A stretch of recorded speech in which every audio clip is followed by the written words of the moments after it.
तो क्या हाल है आप सभी की। उम्मीद करते हैं सब अच्छे होंगे, सब बढ़िया होंगे, अपने अपने घर पे मौज काट रहे होंगे। तो देखिए, जैसे कि आपको पता है कि जो बैंगलोर है वहाँ पर आ चुकी है बहुत ही तगड़ी वाली वाटर क्राइसिस। आपको तो पता ही होगा कि बैंगलोर में यहाँ पर पानी की बहुत ज़्यादा कमी हो गई है। जितनी ज़्यादा उसकी ज़रूरत है उससे यहाँ पर आधी भी फुलफ़िल नहीं की जा रही है।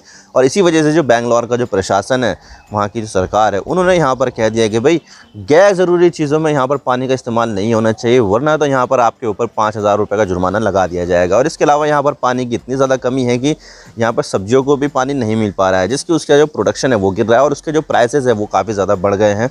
कंपनियां जो है वहाँ पर सिलिकॉन वैली वहाँ पर उसको कहा जाता है, उस शहर को, वहाँ पर बहुत सारी जो आईटी कंपनियां हैं वो यहाँ पर अपना काम करती है।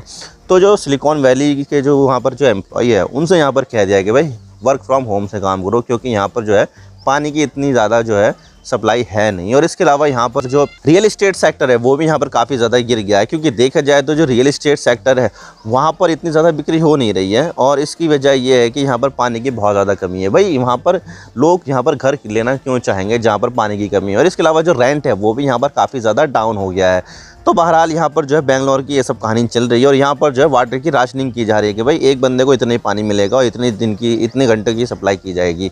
तो ये चीज़ है।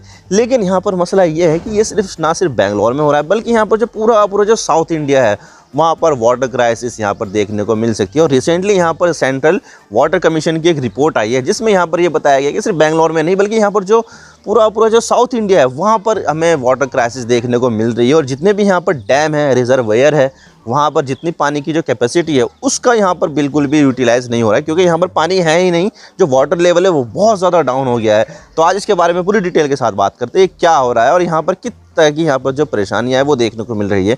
लेकिन उससे पहले अगर आप चैनल पर नए हो ना तो चैनल को सब्सक्राइब जरूर कर देना, वीडियो को चाहे लाइक करो डिसलाइक करो, लेकिन चैनल को सब्सक्राइब जरूर कर देना। तो चलिए वीडियो का आगाज़ करते हैं।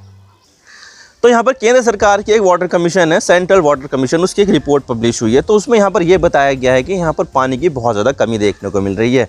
अगर हम यहाँ पर 150 रिजर्वेयर की बात करें, जो मेजर रिजर्वेयर है उसमें यहाँ पर अगर देखा जाए तो उनकी जो टोटल कैपेसिटी है उसका यहाँ पर 38% ही पानी वहाँ पर भरा हुआ है। और अगर यहाँ पर ज़्यादा जो इस्तेमाल होने वाले जो 42 रिजर्वेयर है, जो यहाँ पर आंध्र प्रदेश में, कर्नाटक में, तेलंगाना में और तमिलनाडु में, केरल में स्थित है, तो वहाँ पर जो उनकी टोटल कैपेसिटी है उनका वहाँ पर 23% ही है, जो यहाँ पर 17% लेस है। यानी कि नॉर्मल जितना होता है, जितना पिछले साल था ना 40% था, लेकिन अब यहाँ पर 23% है, यानी कि 17% लेस है। और अगर हम 10 साल का एवरेज निकालें तो ये यहाँ पर 9% लेस है। यानी कि यहाँ पर बहुत ही ज़्यादा कमी देखने को मिल रही है पानी की, और इस बार तो कुछ ज़्यादा ही कमी देखने को मिल रही है। टोटल कैपेसिटी का 23% ही भरे हुए हैं, जो अपने आप में ही काफ़ी ज़्यादा चिंता की बात है। और अगर मैं यहाँ पर स्टेट वाइज बताऊँ ना तो सबसे ज़्यादा जो दिक्कत है ना, सबसे ज़्यादा जो रिजर्वेयर कम भरे हुए हैं वो है यहाँ पर आंध्र प्रदेश। आंध्र प्रदेश में जो टोटल रिजर्वेयर है उसका 69% जो है ना वो यहाँ पर बिलो एवरेज है। उसके बाद यहाँ पर नंबर आता है तमिलनाडु का। तमिलनाडु में 30% जो रिजर्वेयर है वो बिलो एवरेज है। और इसके अलावा यहाँ पर जो कर्नाटक के है वो 24% है और केरल के यहाँ पर है 12%। तो यहाँ पर काफ़ी ज़्यादा संख्या जो है वो यहाँ पर आंध्र प्रदेश में यहाँ पर और ज़्यादा दिक्कतें आ रही है, क्योंकि वहाँ के जो रिजर्वेयर है वो इतने भरे ही नहीं पाए हैं ताकि वहाँ पर जो उनकी जो ज़रूरत है वो पूरी की जा सके।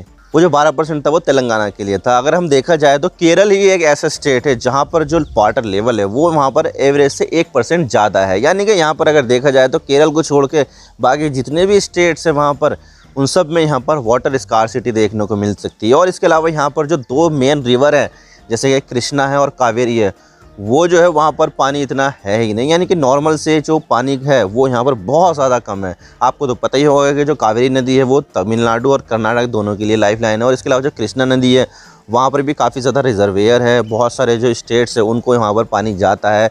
लेकिन यहाँ पर इन दोनों ही नदियों में बहुत ज़्यादा पानी कम है, जिसकी वजह से वहाँ पर इतनी ज़्यादा स्कार्सिटी देखने को मिल रही है पानी की। बहुत ज़्यादा वाटर क्राइसिस है इस चीज़ को लेकर। और उन सब में सबसे ज़्यादा जो स्कार्सिटी है, सबसे ज़्यादा जो वाटर क्राइसिस है वो यहाँ पर देखने को मिल रही है बैंगलोर में। बैंगलोर के बारे में तो आपको पता ही है, भारत की सिलिकॉन वैली कहा जाता है और भारत का एक इम्पॉर्टेंट शहर भी माना जाता है।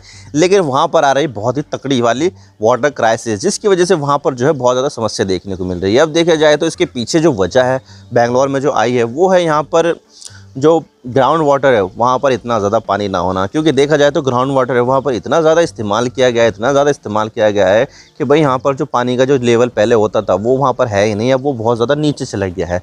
तो ग्राउंड वाटर सिंक होना, और इसके अलावा यहाँ पर जो बोरवेल है, जैसे कि वहाँ पर पानी ग्राउंड वाटर निकालने से जो पानी निकालने के लिए बोरवेल लगाए जाते हैं वो पूरे सूख गए हैं क्योंकि वहाँ तक पानी है ही नहीं। और इसके अलावा यहाँ पर जो बारिश है वो इतनी ज़्यादा हो ही नहीं है, यानी कि यहाँ पर पानी की कमी की वजह से जो रिजर्वेयर है वो यहाँ पर भरे ही नहीं है। अगर वहाँ पर भरे ही नहीं जाएंगे तो उनको पानी कहाँ से मिलेगा, कहीं से भी नहीं मिलेगा, क्योंकि वहाँ पर अगर डैम में पानी नहीं होगा तो वो डैम जो है पानी सप्लाई कहाँ से करेंगे, वो खुद से तो पैदा नहीं करेंगे।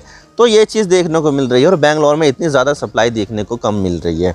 और इसके अलावा जो सप्लाई होती थी टैंकर माफिया वहाँ पर काफ़ी ज़्यादा देखने को मिल रहे हैं कि भाई यहाँ पर एक टैंकर के लिए दुगने तिगने चौगने यहाँ पर प्राइस देने पड़ रहे हैं लोगों को, यानी कि यहाँ पर काफ़ी ज़्यादा प्रॉब्लम देखने को मिल रही है पानी की। और इसके अलावा ये जो बेंगलोर में जो समस्या आई है वो सिर्फ इसी साल की नहीं है बल्कि यहाँ पर कई सालों से समस्या आ रही है। हालांकि तब जहाँ पर इतनी ज़्यादा समस्या नहीं थी क्योंकि तब वहाँ पर एडिक्वेट क्वांटिटी में यहाँ पर बारिश हो जाती थी, लेकिन यहाँ पर इस बार जो है समस्या काफ़ी ज़्यादा विकराल रूप ले लिया उसने।